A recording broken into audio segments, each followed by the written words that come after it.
परमेश्वर चाहता है कि जब उसके लोग उपवास के साथ उसके चरणों में जाएँ, तो एक मध्यस्थी की प्रार्थना के द्वारा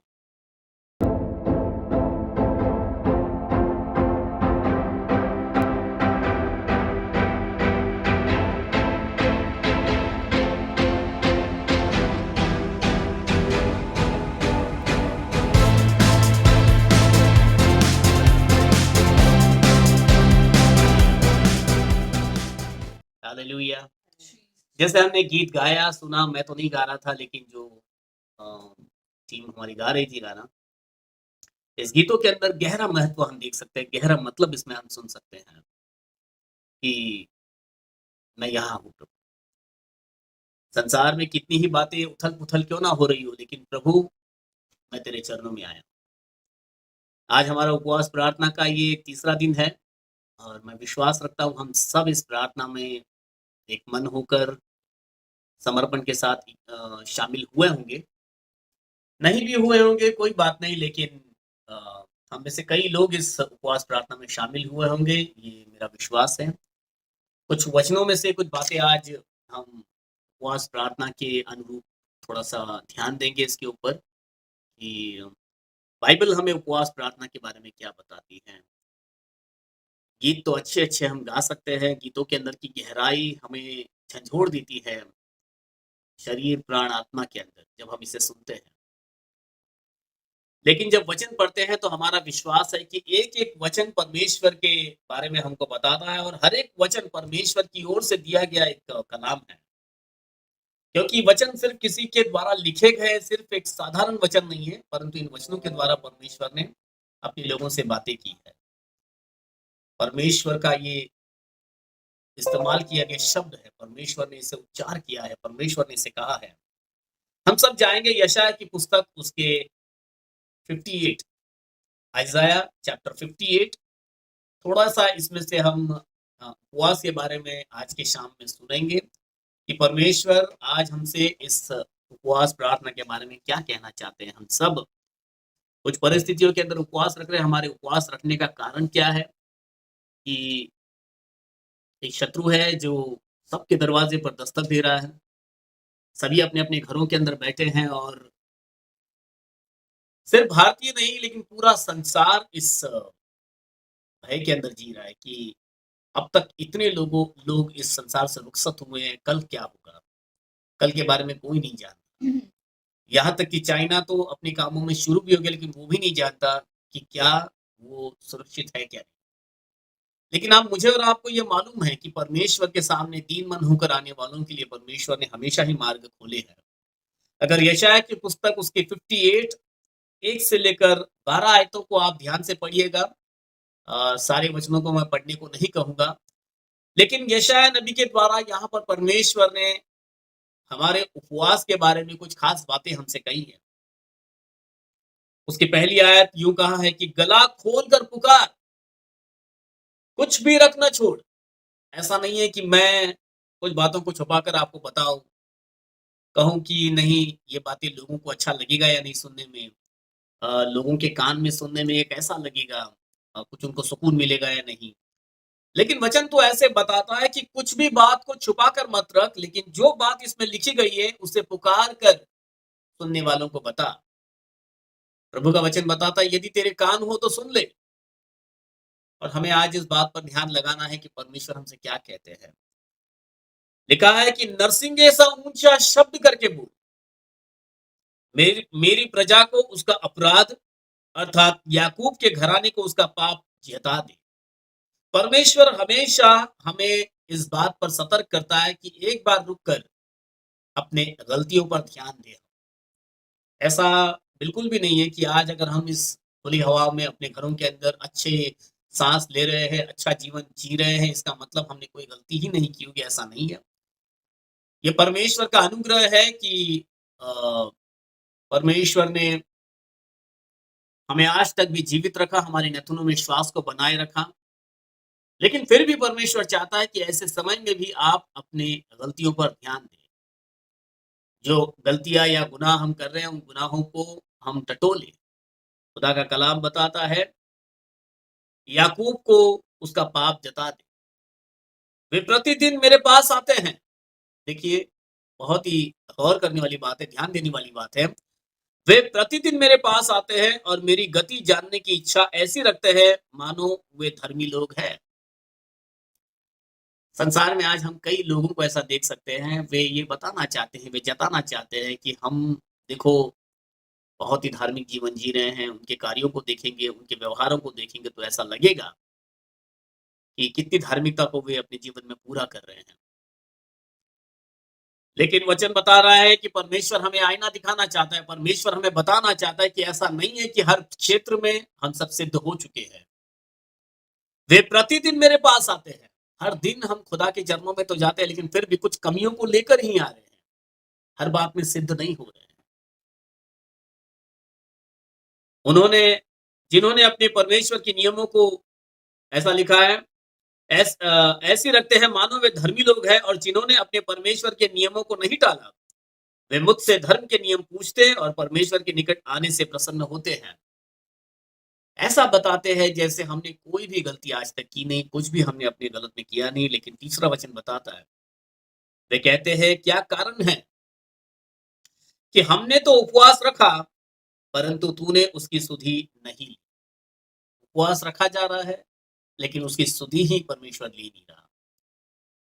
लोगों के अंदर ये प्रश्न है कि अरे मैं हर शुक्रवार को उपवास रखता हूँ, हर 3 महीने में, 4 महीने में, 2 महीने में 1 बार, 2-2 3-3 दिन के उपवास भी रख रहा हूँ, साल में 1 बार मैं इतनी क कठिन उपवास भी रखता हूँ, तो फिर भी मेरी प्रार्थना का उत्तर क्यों नहीं मिलता? परंतु तूने इसकी सुधि नहीं ली। हमने दुःख दुःख उठाया, परंतु तूने कुछ ध्यान नहीं दिया। परमेश्वर कहता है, सुनो, उपवास के दिन तुम अपनी ही इच्छा पूरी करते हो और अपने सेवकों से कठिन काम करवाते हो। कई बार हम उपवास तो कर रहे होते हैं, लेकिन हमारा उपवास दूसरों के लिए कठिनाई को लेकर आता है। हम उपवास में होते हैं, लेकिन दूसरे लोग सोच रहे होते हैं, यार ये उपवास नहीं रखे तो अच्छा है। क्योंकि होता क्या है, नॉर्मली जब हम उपवास रखते हैं, कई बार उपवास हमें भारी भी पड़ जाता है? क्योंकि भूख को बर्दाश्त नहीं कर पाते कई बार, क्योंकि उपवास रखा है, खाना नहीं खाना है, सुबह का नाश्ता नहीं किया, दोपहर का लंच नहीं किया, रात का खाना नहीं किया। इसलिए जो चिड़चिड़ापन आ रहा है, उस चिड़चिड़ेपन से क्या हो रहा है कि दूसरे लोग भी परेशान हो रहे हैं, क्योंकि भूख के कारण सर पर असर हो रहा है, सर के कारण मुँह पर वो सारी बातें मालूम पड़ने लगती हैं। तो होता क्या है, क्योंकि अब मैंने उपवास रखा है, इसलिए बाकी सब लोग मेरे अनुकूल हो जाए। वचन लिखा है कि तुम उपवास के दिन अपनी ही इच्छा पूरी करवाते हो। ये एक उदाहरण बता रहा हूँ, ऐसे कई बातें हैं कि ये यशायाह के समय की बात है कि यशायाह के समय होता क्या था, जब याजक लोग और बड़े-बड़े फरोसी और सदूकी लोग, ये सभी यहूदी थे और बड़ा सख्त उपवास रखते भी थे। लेकिन उपवास रखा है इसलिए क्या करते थे, वो ज़रा भी मेहनत नहीं करते थे, उनके दासों पर, सेवकों के ऊपर और बाकी चीज़ों पर बड़ा दबाव आ जाता। इन लोगों के लिए बड़ी कठिन बात हो जाती थी कि अरे आज इनका उपवास है, तो आज हमारे लिए कठिन बात हो जाएगी। हमारा उपवास ये हम तक सीमित रहे। हम जो उपवास करते हैं, परमेश्वर चाहता है कि ये हमारे लिए त्रासदी हो जाए, क्योंकि हमें थोड़ी-सी तकलीफ होनी चाहिए। इसलिए परमेश्वर ने उपवास रखे, क्योंकि उपवास का नियम क्या होता था? टाट का वस्त्र पहनना होता, सर पे राख डालना होता, खुले में बैठना होता और बिल्कुल आराम का जीवन छोड़कर अपने आप को बिल्कुल डिस्कम्फर्ट में, यानी कि अपने आप को तकलीफ में लेकर आ जाना होता था। लेकिन ऐसा हो नहीं रहा है। परमेश्वर कहता है तुम अपनी इच्छा पूरी करवाते हो। तो तुम्हारे उपवास का फल यह होता है कि तुम आपस में लड़ते और झगड़ते हो फिर, और दुष्टता से घूंसे मारते हो। जैसा उपवास तुम आजकल रखते हो, उससे तुम्हारी प्रार्थना ऊपर सुनाई नहीं देती।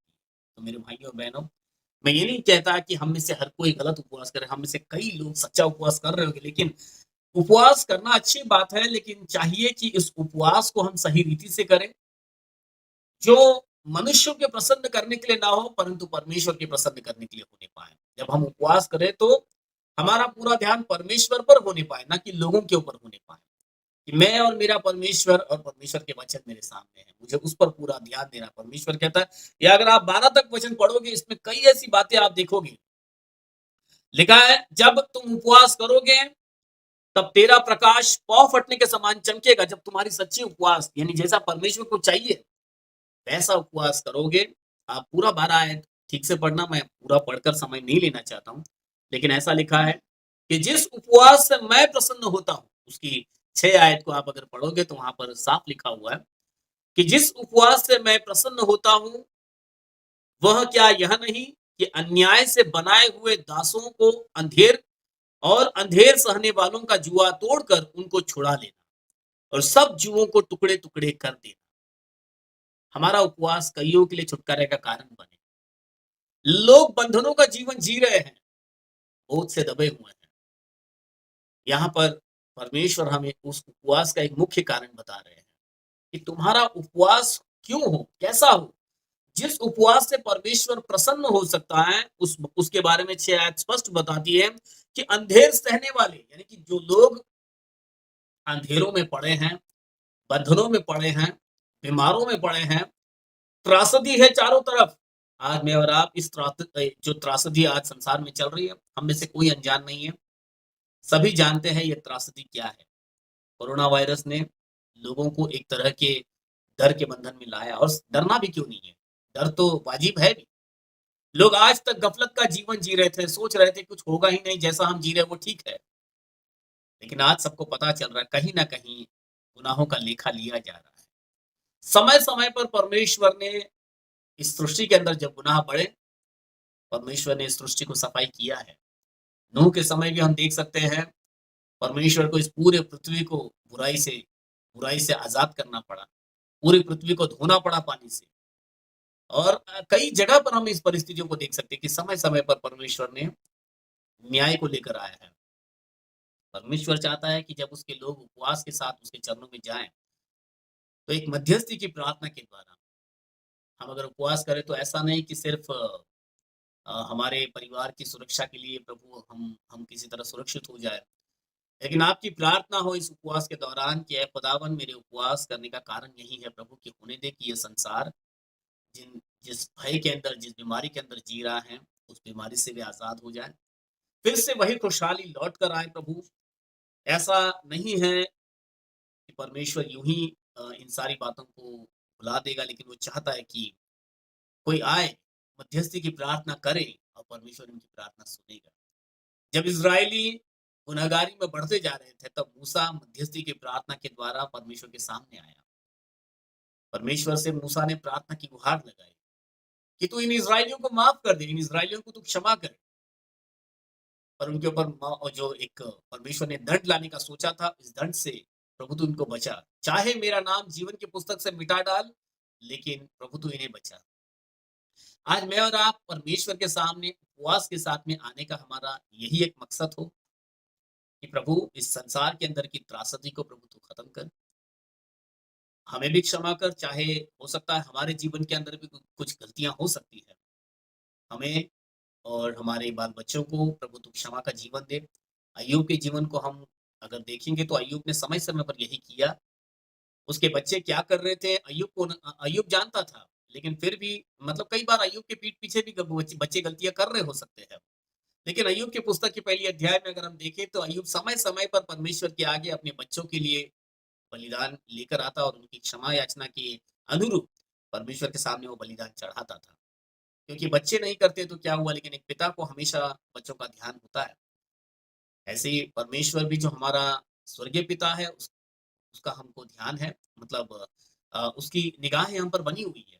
वो देखता है उसके बच्चे कब क्या कर रहे हैं, कहाँ पर वो गलत हो रहे हैं, कहाँ सही हो रहे हैं। तो समय-समय पर परमेश्वर ने हमें अवसर दिया है।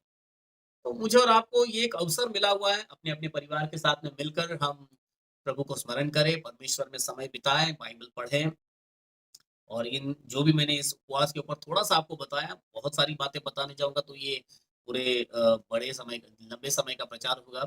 लेकिन परमेश्वर चाहता है कि हम ऐसे सच्चे उपवास के साथ परमेश्वर के चरणों में आएँ, कि ये कई लोगों के बंधनों को आज़ाद कर सके। कई लोग इस बंधन से मुक्ति को प्राप्त करें, कई लोग इस बंधन से बाहर निकले, कई लोग इस बीमारी के हालात से बाहर निकले, इस डर से बाहर निकले। आज हम देख सकते हैं कि भारत भर में एक भय छाया हुआ है कि दिल्ली के अंदर जो जो भी बातें हुई है, इस बातों से पूरे भारत पर कोई नुकसान ना आए। अब तक भारत बचा हुआ है, मृत्यु की संख्याएँ बढ़ तो रही है, लेकिन ये रुक सकता है अगर मैं और आप सच्ची प्रार्थना के साथ परमेश्वर के चरणों में आएँ। ये वहीं पर थम सकता है, अगर मैं और आप खुदावन के आगे दीन और नम्र हो जाएँ। प्रभु का कलाम बताता है, तब तू पुकारेगा और यहोवा उत्तर देगा। तू दुहाई देगा और वह कहेगा मैं यहाँ हूँ। इसका 9वां आयत अगर ध्यान से इसको पढ़ना लिखा है, जब ऐसे मनसा से हम परमेश्वर के चरणों में आएँगे, परमेश्वर का वचन बताता है, तब तू पुकारेगा और यहोवा उत्तर देगा। यहोवा की कान है वो सुनेगा। चाहिए कि हम दिल से उसको पुकारें, दिल से अपनी निगाहें उसके ऊपर लगाएँ। फिर परमेश्वर कहता है, तू दुहाई देगा और वह कहेगा मैं यहाँ हूँ। परमेश्वर तो निरंतर हमारे आस-पास में है। वो सर्वव्यापी परमेश्वर है। कभी वो हमसे दूर नहीं गया, लेकिन वो हमेशा हमारे पास ही रहा है। पर चाहिए कि हम उसकी आवाज़ को सुन सकें। वो कहता है मैं यहाँ हूँ। क्या उसकी आवाज़ को मैं और आप सुनने के लिए आज तैयार हैं? खुदा का कलाम बताता है, जिसके कान हों वह सुने। अपने आप को दीन और नम्र करते हुए परमेश्वर के चरणों में लेकर आएँ, परमेश्वर हमारी प्रार्थना सुनेगा।